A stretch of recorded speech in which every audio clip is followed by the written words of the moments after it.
those poets on all those worlds who spoke of war as such an unsightly thing, they never stood here.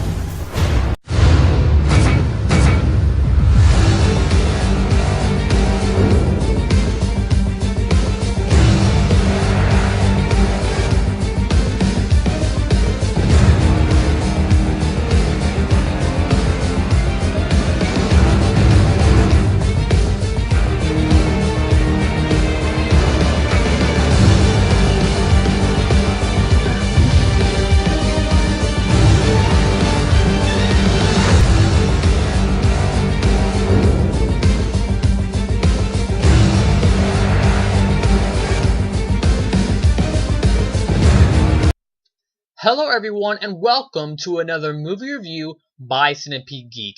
Today I'm going to talk about the much anticipated film of 2012 by the name of The Hobbit, An Unexpected Journey. As I am sure most of you know, this is a prequel to the previous three Lord of the Rings films, Fellowship of the Ring, Two Towers, and The Return of the King. A prequel to those three. Now, as I'm sure most of you know once again, The Hobbit is based off another J.R. Tolkien book. The book is called, known as The Hobbit. It's also known as There and Back Again, but more popularly known as The Hobbit. They're actually splitting the book, the 310-page book, up into about 3 movies. I believe the first one is already out, like I said. The second one's going to come out. It's called The Desolation of Smaug. It comes out next December 13th of 2014. And then in 2015, I believe, sometime in June, I believe in the summer, they will release the last Hobbit film titled The Hobbit, There and Back Again. So anyways, like I said, 3 more Hobbit films, 3 more Lord of the Rings-esque films. So let's go ahead and get to my review of the movie titled The Hobbit, An Unexpected Journey. This film is directed by, of course, Peter Jackson, known for doing the other films, and it stars, once again, Ian McKellen, once again as Gandalf. We have Martin Freeman starring as the young Bilbo Baggins. We have once again Elijah Wood returns as a small cameo in this as Frodo. We have Saruman comes back. Smeagol and Gollum come back. Hugo Weaving comes back as Lyrian, the elf guy. So anyways, several people from the previous Lord of the Rings movies star in this. Like I said, Christopher Lee as Saruman. And then we have some new people too. So anyways, let's get to my opinion. Let's get to the plot of An Unexpected Journey. Pretty much the film opens up in a really cool way where we find out this big, I won't say what, but this traumatic event that happens between the dwarves and the elves, and it causes them to no longer be friends. They're not going to help each other in battle. They're not even really going to speak to each other because of what happens. I won't say what happens because it happens in like the first 5 minutes or so in the film. But anyways, traumatic event happens between the dwarves and the elves, and it causes them to split apart where the dwarves lose their homeland, and their homeland is called the Lonely Mountain. Well, about 60 years previously to the events that happened in the Lord of the Rings films, 60 years previously, we have Gandalf, and Gandalf wants to go on an adventure with these dwarves, and these dwarves want to reclaim their homeland. They don't want any help from the elves. They want to go back to the Lonely Mountain and reclaim the home that they had lost. And they need a sort of burglar that's light on his feet, and Bilbo Baggins seems to be the right candidate. So they go to Bilbo's house and try to convince him to go on an adventure with them. That's the gist of the film directed by Peter Jackson titled The Hobbit, An Unexpected Journey. Now let me tell you my opinions about the first 3 Lord of the Rings films. I always thought when I was younger, the first one titled Fellowship of the Ring, Lord of the Rings, the Fellowship of the Ring I used to think was the best out of the 3. I used to think that the Fellowship of the Ring was downright amazing. We all know the scene with Gandalf where he falls off into the cliff with the kind of fiery wing kind of god thing, where he says, you shall not pass, and hits the cliff. One of the best scenes. I like the troll scene. I also like the scene with the sort of octopus thing coming up out of the water. I like the first 30 or 40 minutes, where they're blowing like smoke rings and the big fireworks of dragon comes down. And I like the night. I think they're called Night Raiders. It's what Aragorn was, one of the the raiders. I like them, kind of a menacing, haunting kind of figure. So overall, I think Fellowship of the Ring, I'm going to give it like a solid like 7.5 of Fellowship of the Ring, because I think Fellowship of the Ring is not I don't think it's an amazing movie, but I do think it's a pretty cool movie. It does have some amazing scenes, but it's probably my least favorites out of the Lord of the Rings movies, including the newly one as The Hobbit: An Unexpected Journey. The Two Towers is probably one of my favorites. I really like The Two Towers, and the main reason is because of Andy Serkis playing as Gollum, or otherwise known as Smeagol. I really like Andy Serkis's performance as Smeagol. He's really cool. Gollum, Smeagol, whatever you want to call him. Gollum's just really cool. He's bipolar. He's got two personalities. One is the one that wants the ring, and this other is sort of an innocent kind of guy. So overall, that's the main reason I like Two Towers so much, because Smeagol, or Gollum, has a lot of screen time that he gets like barely any in Fellowship of the Ring. He gets a huge amount in the Two Towers, and I really like how Frodo converses and the conversations they have. I like Sam a lot. I think fight-wise, the Two Towers is really cool too. Of course, the scene with Gandalf, going through the air with the sword, fighting the fiery god dragon thing, whatever it is. Fighting that's really cool. The tree segments around, the trees are really cool. The two hobbits that are captured by the trees, and they're with the trees the entire film, and then the trees help out at the end. So overall, the Two Towers, second Lord of the Rings film, is a great one. But I think my favorites out of the Lord of the Rings movies, I just watched it recently, would have to be the third one, titled The Lord of the Rings: Return of the King. I like Return of the King a lot, and it's mainly because of the last 40 minutes. The last 40 minutes is just downright a phenomenal masterpiece, I'd say. I'd even go so far to say that.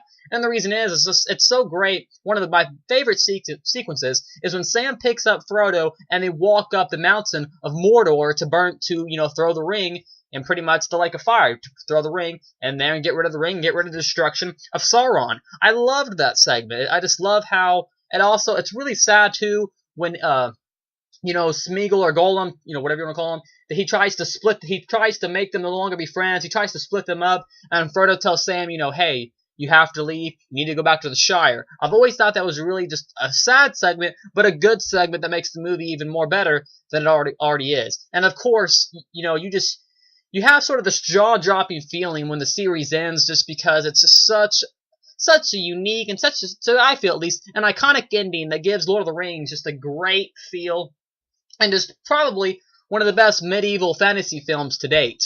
So anyways, now that I've given you my opinion on the first three films, I know it's 7 minutes in, thanks for watching once again, thanks to my subscribers.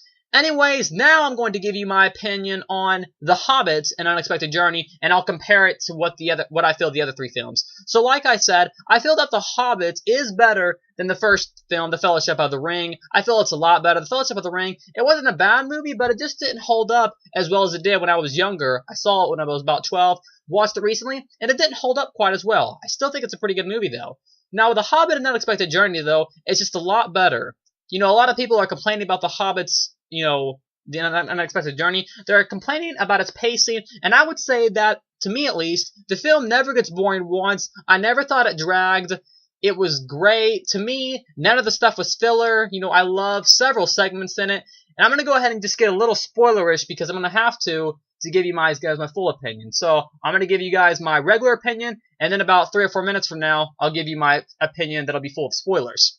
So here's my opinion without the spoilers. So I won't say what happens, but the beginning scene is very cool. Like I said, it shows what happens between the dwarves and the elves, the big event. It's a huge event that happens, and you might already know, but there's a big event that happens between the dwarves and the elves in the first 10 minutes of the film, and it's a great scene. They use some clever ways to hide a certain thing, and I really liked that. It's just, the effects are great. Just everything about the film just looked great. I loved this. I watched it in 3D, and I really thought the 3D really benefited the film. No things weren't really coming at you. The flames were kind of coming at you, but not really. Nothing was really kind of flying out of the screen. But what the 3D did is similar to what the 3D did in the film titled Prometheus, directed by Ridley Scott. And Prometheus, it gave it a lot of depth. Well, the same thing is true in Peter Jackson's The Hobbit: An Unexpected Journey. It gives everything a lot of depth. It gave, you can notice the sweat on their forehead, the texture of their beards. I think it's kind of a weird thing to say, but really, you really could. You can notice the expressions on their faces more with the 3D I felt. I thought it gave everything, pretty much, it gave everything a lot more life. And no, it's not like a 3D, it's not a needed thing, but it's just kind of an added bonus to the film, and I thought it gave it just a lot more life, and just overall, it gave the film, The Hobbit, just a much better, needed experience. Some other things I like, there's some really cool segments. There's this guy, no, this isn't a spoiler, but you find more about the wizards, and there's this wizard, I think his name's like Radagast or something. Anyways, it's like Radagast, his name is he's the brown wizard, and he's really cool. I really liked his character. There's a segment with him and a house, and there's like, and I'm gonna get a little spoilerish now. There's a segment with him, and there's like spiders all over his house, and I really liked that. That was a cool segment. There's another scene. Now I'm gonna get a little unspoilerish. This isn't too big of a spoiler. There's a guy named, he's like this orc. He's like this pale king. He's the pale orc king, and I thought he was gonna be killed off at the end, but I guess he wasn't. But I really liked him. He was really cool. He had some quotes he said near the end. He says, do you smell it? The smell of fear. I really enjoyed that. That was really cool. He was a cool character, and you got to know his backstory a little bit, so that was really cool. One of the things I thought that The Hobbit did better than the first 3 films was, Lord of the Rings is always good. That Middle Earth is just such a vast and a huge place, and the world of Middle Earth that J.R. Tolkien has created is just a great place to explore, and it's really cool to find out what goes on in the world of Middle Earth that J.R. Tolkien has created. Well, I think that The Hobbit, An Unexpected Journey, goes even more so than the first 3 Lord of the Rings films to make the world even more expansive, and you really get to find out what goes on in other parts. Like, you find out what the Brown Wizard's doing, and all of a sudden he runs into Gandalf, and I thought that was a really cool. I liked how because I thought it was just a backstory, but then they ran into each other, and I thought that was really cool. There's a segment with some big old stone giants that's there. And like I said, I'm getting pretty spoilerish because I want to give you guys my full opinion on The Hobbit, because I do feel like it's definitely one of the best films of the year. Definitely will be in my top 10, if not the top 5, because I really enjoyed it. So anyways, there's a segment with some stone giants, and it was really cool. You find out, like, they're on the giants, and all of a sudden, the giants are just, like, you get up, and you find out that the hobbits are actually on the giants. They're, like, walking, and all of a sudden, it's a crazy scene. You gotta see it to believe it. It's really cool. It's really cool to see them fight. I really enjoyed that. The special effects looked great. You notice how the orcs in the previous films were practical, and the orcs now are CGI, and I don't think it's a bad thing. I don't mind CGI effects when done right. Honestly, it doesn't really matter to me as long as it looks good and they can pull it off. I don't mind either way. One thing I did like was how the orcs kind of they speak English, regular English in the first 3 Lord of the Rings movies, but in this one they have their own language, and that was pretty cool.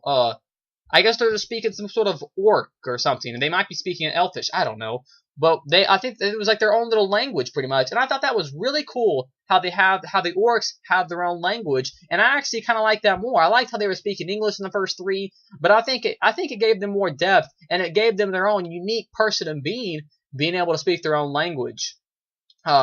There's a segment between Smeagol's great in this too, of course. Andy Serkis is always great as Smeagol, but there's a segment where Smeagol and Bilbo have to tell riddles to each other, and if Bilbo Baggins wins the game of riddles, then he has to show him the way out of the cave. That was a great segment. You really get to see the bipolar personality of Smeagol and Gollum. You really get to see them converse, and it's just really cool because it's kind of fun because they tell the riddles, and it's kind of fun. I couldn't figure any of them out. Maybe you guys could, but it was kind of fun. I was trying to figure out the riddles too as I was watching it, and of course I couldn't, but their characters could, and it's really cool. I like the segment where he says, what does the Baggins have in his pocket, where he looks at his reflection on the water. That was really cool. So overall, The Hobbit, An Unexpected Journey, is just a great film. So many memorable moments. I really like the orcs kind of, like I said, the backstory of the Pale Orc King is really cool. Anyways, they own these wolves and stuff, and I really like that. You know, they're like running around on wolves, and it kind of gives them an overall fighting advantage towards the end. Gandalf's really cool at the end. The trees falling, he lights these little pine cones and tosses them kind of like a fire kind of bomb thing, and it lights a big fire. That was cool.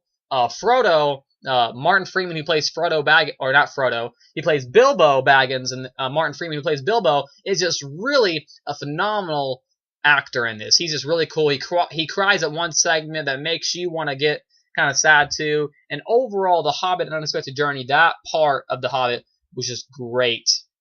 Another thing I enjoyed about The Hobbit: An Unexpected Journey was the Goblin King. He's got like this roll of, I thought he looked kind of cool. He's got like this roll of fat that serves as his sort of beard, and it looked kind of strange, but it was pretty much like it was a roll of fat that was pretty much, like I said, served as his beard. So anyways, the Goblin King was really cool in this. I really liked him. He's really cool. He's got a lot of cool, memorable quotes. He's just kind of a, just he wants to eat them. There's one point, like I said, where the goblins capture all the dwarves, and the dwarves are just really cool in this. I think this is I haven't really seen a lot of movies with dwarves. I guess Snow White and the Huntsman, but the dwarves are just kind of whatever in that. But I think my favorite thing with dwarves is probably The Hobbit: An Unexpected Journey. The dwarves in this movie are just really cool. I will say one good thing about this movie, it feels a lot more lighthearted than the previous ones. Like, this movie is dark, though, by no means. It's not like a majorly dark film. The Lord of the Rings films are dark, but they're not like, really, really dark. They're just dark movies. It's not real dark. They're not like on the verge of like really dark. So anyways, I said The Hobbit is just as dark as I think, to my opinion, it's just as dark as the previous films, because we have arms getting cut off, heads getting cut off. The content's dark, but this one just feels a little more. It feels a little more of an adventure. It feels just a little more. There's a lot more humor in this one. It's a lot more whimsical and comical. Like there's several moments, like even where they chop off a head, where it seems funny almost. And it's just great. So I like this one. I like the feel of this one. I like the feel of this one a lot more than the Fellowship of the Ring. The Fellowship of the Ring was, they all had their bits of humor, but The Hobbit has, I think, what I would think at least, a lot more humor than the previous three films, and I think it worked to an advantage. I think that's where the Lord of the Rings films work the best, is when they throw humor in there, and it gives it just kind of a fun adventure feel. Just a really fun film. Like I said, compared to Lord of the Rings movies, I don't think The Hobbit is quite as good as Return of the King, but I definitely do think that The Hobbit is definitely worth the time. It's not as bad as people are saying. A lot of people are giving it like mixed reviews. It's definitely worth the time. It's worth every minute. It's just a little low. It's just a little under 2 hours. I believe it's about 169 minutes. Take off the credits, it's about 2 hours and 40-ish minutes. So I got in at 4:30, got out a little after 7, about 7:13-ish. But so anyways, like I said, it's on par. I like it just as much as The Two Towers, a lot more than Fellowship of the Ring, but not quite as much as Return of the King. Return of the King is still my favorite. That's pretty much my review of the Warner Brothers and New Line Cinema film titled The Hobbit: An Unexpected Journey. I can't wait till next December 13th when The Desolation of Smaug comes out. Hence the title. We know what's going to be in there, right? Anyways, I know it's kind of a long review, but I wanted to tell you guys everything I loved about the film. Overall, Hobbit: An Unexpected Journey definitely gets a 10 out of 10. It's a breathtaking and stunning film, and it really blew me away. Anyways, that's my review for The Hobbit: An Unexpected Journey. Make sure to comment, like, subscribe to my page below, and I will see you guys later with another movie review by Centipede Geek.